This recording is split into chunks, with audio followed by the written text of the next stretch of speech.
We're going to hear from a panel of speakers who will speak about the perspectives from the implementers, donors, as well as policymaker. And we'll hear from Dr. Florence Kamazanza Bagana and Ms. Grace Oberlin, as well as Ms. Julie Greer-Velati.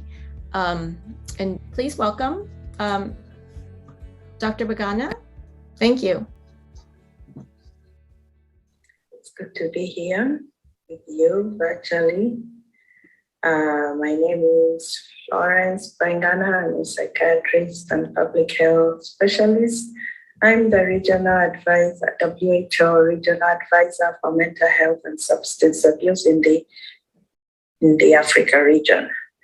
I'm talking about African perspectives. I'm going to focus on the policy perspective, reflecting back on implementation science, and maybe talk about only 3 challenges. The first one is very fast.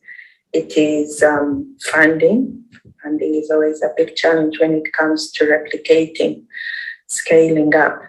The second challenge is that of people, policy, and process. If we're trying to replicate something, we always have to interact with people, and often in the context of conflict, having to deal with the policy aspects and the policy negotiation, and sometimes if it's an emergency. Conflicts or complex emergencies, infectious agents, we're in a rush, we want to implement in a hurry, and yet we have to do the work that has to be done. And these two can be conflicting. They can be conflicting if you want buy-in, but at the same time, you want the full engagement of the policymakers, then that may cause some delay. And the third one is that of where was the evidence generated? As an example, sometimes evidence is generated. We have a lot of conflicts here in the Africa region. We've had conflicts, we've had other complex emergencies, we've had Ebola, and as a result, a lot of the evidence is generated here in Africa. But if we say that we want to replicate it, let's say right now, if there was a need to replicate something where the evidence was generated in Africa, but it's to be replicated in the Ukraine as an example, what will be the uptake? Very often there's a feeling that something coming out of Africa, we have to do it for ourselves, and we're not going to take that. We want something where the evidence has been generated right here in our own country. And this is only an example. I'm not saying that it has happened. It's only an example. Many countries are like that. Even within countries, something where the evidence was generated in another region, or we would like to do something in one region where we have evidence from another region or another district or another province. Often they say we want to first confirm and have our own generation, our own evidence generated. So this can be a challenge. So you may have evidence for something that works, but you cannot replicate it for that reason. Thank you very much. These are 3 very brief issues I would raise. Thank you. Bye-bye. Thank you, Dr. Bagana. Okay, next up, we have Ms. Grace Oberlin, who is the MHPSS advisor from Transcultural Psychosocial Organization, TPO, in Uganda. Thank you. Thank you so much, the moderator. I must say that it's very interesting and so exciting to listen to all the presentation, but most importantly, I think what is very exciting for me as an implementer is to listen to African CDC, get to learn that there's a mental health unit, but most of all get to hear that African CDC has been able to come up with a mental health strategy. This is, I think this is a very big win and a very big plus for us implementers in the field. Like the moderator said, my name is Grace Obalim. I'm a clinical psychologist by training. And I must say I'm very privileged to hear that one of my mentors and lecturer, Dr. Mathai Mudhonia, is on this call. It gives me more confidence. I work with a national NGO in Uganda that is called Transcultural Psychosocial Organization, TPO Uganda. It's a mental health-based community NGO that has been implementing mental health services in Uganda for the past 29 years with a scope of operation in about 48 districts. I'm going to speak today from a perspective of an implementer and looking at how can we use implementation evidence to bridge the gap or even inform policy decisions that exist. I want to start by saying that I picked my discussion from about 3 focus. TPO has been implementing in Uganda for about almost 29 districts, like I said earlier. And one of the greatest challenges we have faced is trying to have evidence or even trying to have clear documentations in regards to the different mental health and psychosocial support implementation going on around the district or around the country. Rather than doing direct implementation in the field, TPO also takes up a leadership position. We are currently the co-chair of the Uganda National Mental Health and Psychosocial Support Working Group. So one of the greatest challenges we have been able to see is that policies, I want to speak from a Ugandan perspective. We are happy and excited that last year in October, finally, Uganda got the legal document officially appended on and signed and passed off by the government. That is the Uganda Mental Health Act. This is a legal document that binds the implementation of mental health in the country. It had not been revised for over 50 years. And for all this while, Uganda has been implementing mental health using a policy that was very old and that was not coming from a rights-based approach or even an inclusive approach. But good news is that last year in October, the Uganda Mental Health Act came out. Now, I want to derive my discussion from there. One focus I want to look at as an implementer is policy priorities. Most of the mental health related policies that come, if you look at the priorities that are reflected in some of these policies, you realize that they're really so far from the reality that is on the ground there. Looking at an example of the Uganda Mental Health Act, one of the greatest priority in the Mental Health Act is integrating mental health services into the primary health care system of Uganda, meaning introducing mental health into a community-based settlement, community-based setting where everybody can access it. But if you come in and ask me as an implementer, before we even talk about accessibility and integrating it into the primary health care, we are having a very big gap in regards to knowledge, understanding, and awareness in regards to mental health issues. Now, the second priority in this Mental Health Act is that it looks at case-by-case investment into addressing mental health and psychosocial support issues. Now, if you come into direct implementation, you realize that as much as case-by-case investment is a very good approach in maybe responding to some of the key mental health issues that have become a big issue. For example, in Uganda right now, suicide has become a worrying need and depression. That would be good. But if you go down there, you realize that as you're doing case-by-case investment in addressing mental health issues, there are other pressing issues that are attached or that are precipitating and perpetuating these conditions that need to be addressed. Now, if a policy is focusing at case-by-case investment, meaning some of these priority areas will be ignored. Now, I would like to make about 3 recommendations in how can we bridge the gap using implementation evidence to support policy implementation. First one, I would like to recommend that let us look at mental health response, not as an emergency response.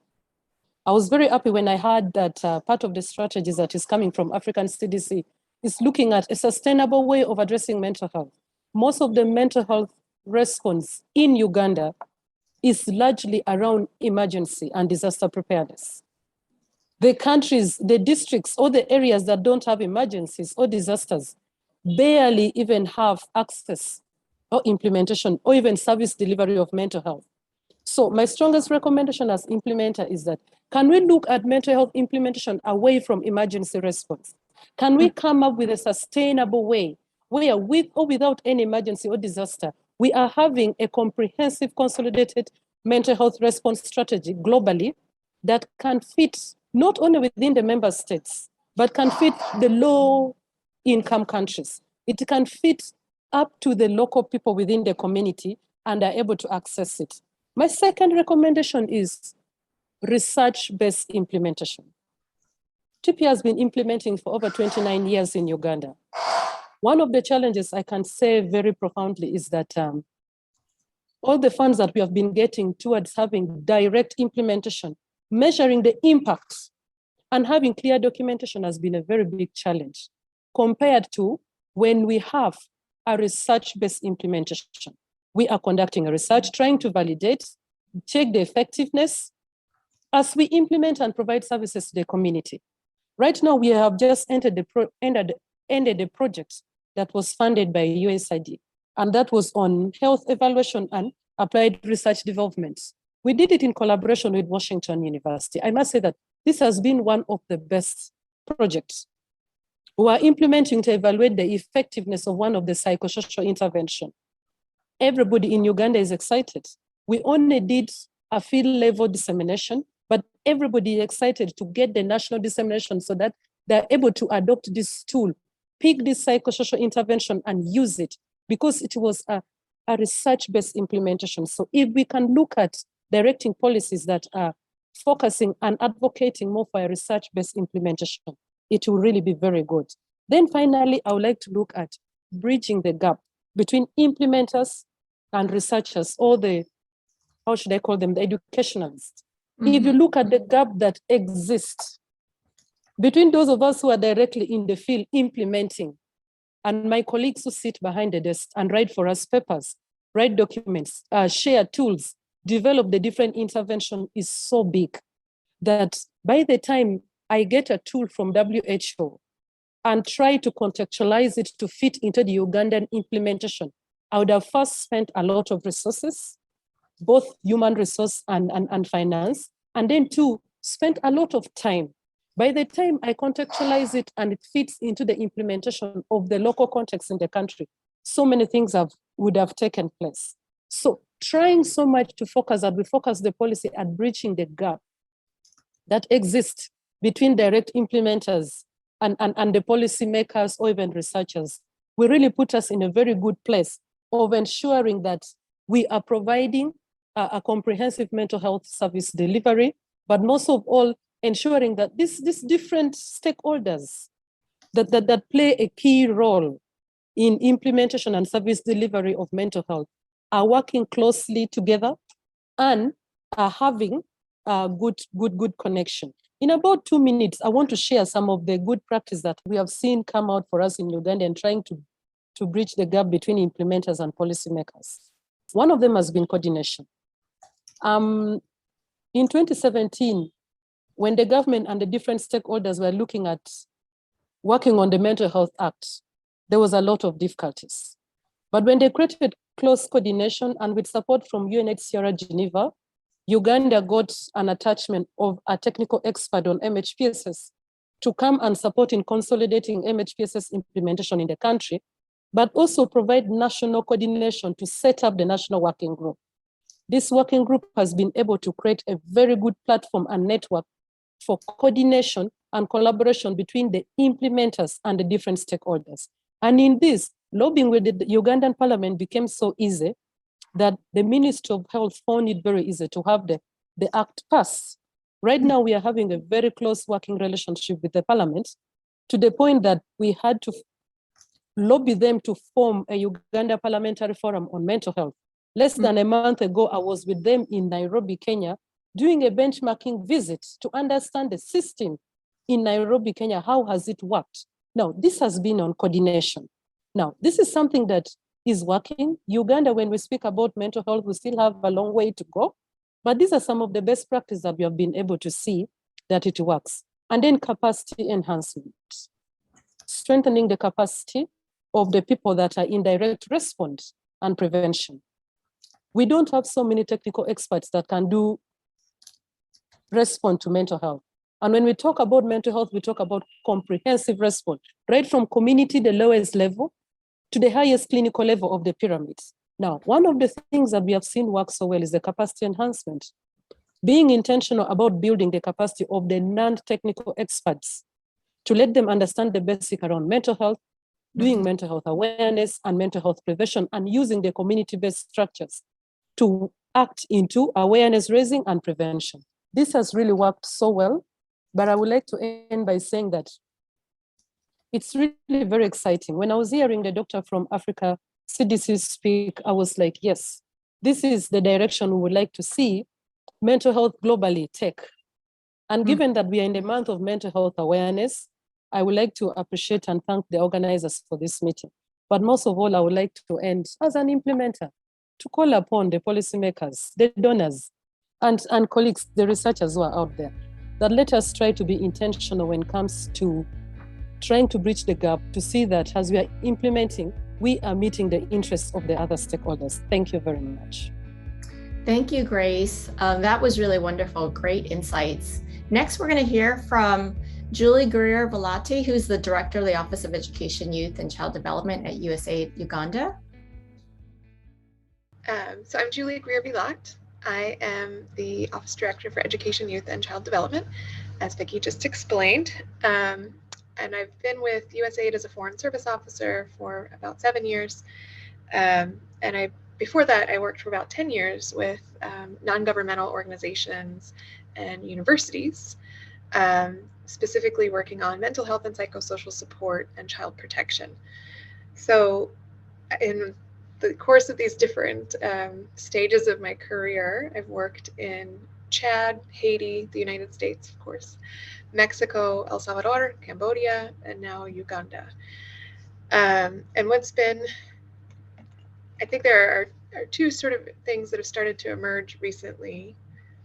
And one is that when I first started this work and also some of my academic studies on mental health and psychosocial support in developing country contexts, this was 20 years ago now, and there was a lot of skepticism, outright skepticism in some places, a lot of sort of questioning whether this was really a need, especially in contexts where people are often, very preoccupied, understandably, with survival issues. And, do they really care about mental health? Is that really a problem? And as we saw in the video presentation earlier from the doctor from UCSF, mental health affects everyone globally. It is not just a Western issue. It doesn't exclude people of any background or socioeconomic status. And the impacts can be enormous, and economically, socially, and individually. So I'm happy that over the last 2 decades, there has been this progressive awareness, increasing awareness about the importance of mental health and psychosocial support for everyone. And that we're really starting to get a lot of evidence behind that too. It's no longer just a hunch or a feeling or an observation. There's real data to support this.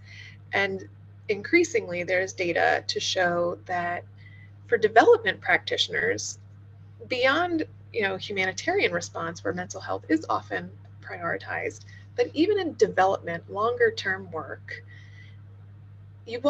we cannot accomplish our development objectives in economic growth, education, healthcare, all of these technical areas, governance even, we can't accomplish things there if we're not considering mental health. And there are sort of 2 aspects to that. And one is that if you're designing activities and programs, to help people develop job skills or to increase retention in schools, these sorts of things, you have to understand that people are people aren't showing up just 100% the ideal participant, whatever that is. They're coming there with their own experiences and backgrounds. And sometimes those experiences or backgrounds include mental health issues or include trauma, include, symptoms, symptoms that can impede their ability to fully succeed in our programs. And so we can't just, build development programs in a vacuum separate from mental health. We have to think consciously about building these things into all of our programs. And secondly, when we're looking at trying to accomplish things like peaceful political transitions or decreasing crime and violence, you have to think very critically about what are some of the behavioral, mental health, social, emotional, etc. drivers behind some of these issues. So we can't, I'm thrilled that we're catching on slowly but surely, we meaning USAID in this case, of the importance of mental health and psychosocial support in our development programming, as well as our humanitarian response programming. Mm-hmm. Funding, of course, is always the question, and we are lagging behind a bit on that side, unfortunately. So we will soon have a new agency mental health and psychosocial support policy, which is the first time USAID will have a single coherent policy document about mental health and psychosocial support. And we're hoping that with that, we'll be able to also advocate more effectively with Congress, our ultimate funders, to get more dedicated funding for MHPSS in our work. Right now, we sort of take scraps of funding wherever we can find it and where we're allowed to use it for this purpose, but it's challenging when you don't have consistent, reliable, dedicated funding to just pull things together, and particularly from the perspective of building sustainability. Sorry, I have a visitor. Building sustainability and local capacity to deliver mental health and psychosocial support, you really need to have some steady funding to get those sorts of things done. And so our hope is that with this new policy and increasing awareness within USAID, within the wider development space, and even within Congress, that we will start to see that part of the change come along as well. And then I know we're over time, so I'll wrap up with just another quick reflection, which is that in my 20 years now of working in different places, either doing academic research or applied work with NGOs, or now on more of a policy and program design end with USAID, I've been thrilled as well to hear more people asking for this type of assistance. So the awareness is growing, on our end as a donor and, with implementing partners that MHPSS is important, but it's also growing among populations themselves. People are starting to recognize that mental health does not mean you're crazy. It's not, there's still lots of stigma, of course, and there's plenty of work to be done with reducing that stigma. But communities themselves increasingly are realizing that A, these needs are real, and B, there are ways to address this. So they're asking for that kind of help, which is hugely important, because you can't just plop down an intervention, especially a mental health related intervention, and not cultivate that local support and buy-in. That's critical to having effective and sustainable mental health programming. So I'm glad to see at both ends of the sort of spectrum, from the grassroots to the, donor, we are starting to see this growing awareness and desire for mental health and psychosocial support programming. And my hope is that by the time I eventually retire, we'll be even farther along this trajectory. But it's because of the efforts of, partners like you, and showing up in spaces like this to have these conversations and to share this evidence and get this information out there. That's how we've come as far as we have in the last 20 years, and that's what will get us even farther in the years to come. So I want to thank you for giving me a few minutes to speak and share my experiences, and I'm thrilled to to share this event with so many excellent participants. Thank you, Julie. That was really great. And thank you all for joining us today. We've just had such an exciting conversation, and I'm sad that we don't have enough time, as always. But we've seen such great progress happening in Africa and around mental health and psychosocial. So it's really great, to hear about the achievements at the Africa CDC and the scale up that's happening in Kenya and in Uganda, and get the perspective of implementers, policymakers, funders, donors. And so we will share a summary of this presentation or this webinar, and also the recording will also be made available online to you all. And if you have any questions, please feel free to email us, and we will try to respond to those questions, and we'll summarize actually some of the questions that you all have and put that in the summary report, so you can have that there as well. Thank you again, and thank you so much for staying on over time. Have a great rest of the week. Bye-bye.